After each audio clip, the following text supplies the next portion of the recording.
ఆంధ్రప్రదేశ్ ప్రజలకు వాతావరణ శాఖ తీపి కబురు అందించింది.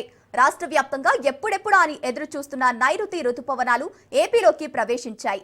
జూన్ 4న కేరళను తాకిన రుతుపవనాలు అక్కడి నుంచి అత్యంత వేగంగా ముందుకు కదిలి ఆంధ్రప్రదేశ్లోకి అడుగుపెట్టాయి.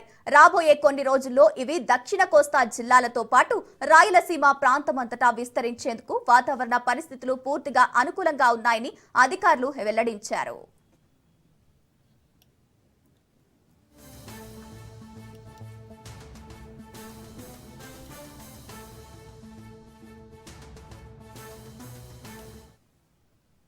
రాష్ట్రంలోని పలు ప్రాంతాల్లో గత 3 రోజులుగా ఇప్పటికే తేలికపాటి నుంచి మోస్తరు వర్షాలు కురుస్తున్నాయి. అయితే రుతుపవనాల రాకతో రాబోయే వారంలో ఏపీ వ్యాప్తంగా విస్తారంగా వర్షాలు కురిసే అవకాశం ఉంది. గత కొన్ని రోజులుగా జనాలను హడలెత్తించిన బానుడి భగభగలు తగ్గి ఉష్ణోగ్రతలు ఈ వర్షాలతో అదుపులోకి రానున్నాయి.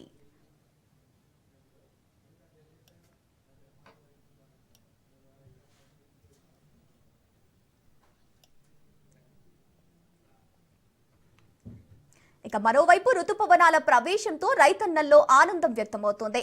ఈ ఏడాది సకాలంలో వర్షాలు పడితే ఖరీఫ్ సీజన్ కు సంబంధించిన సాగు పనులు, ముఖ్యంగా వరి నారుమల్లు నాట్లు వేసే ప్రక్రియ ఎలాంటి ఆటంకం లేకుండా సజావుగా సాగుతుందని రైతులు ఆశాభావం వ్యక్తం చేస్తున్నారు.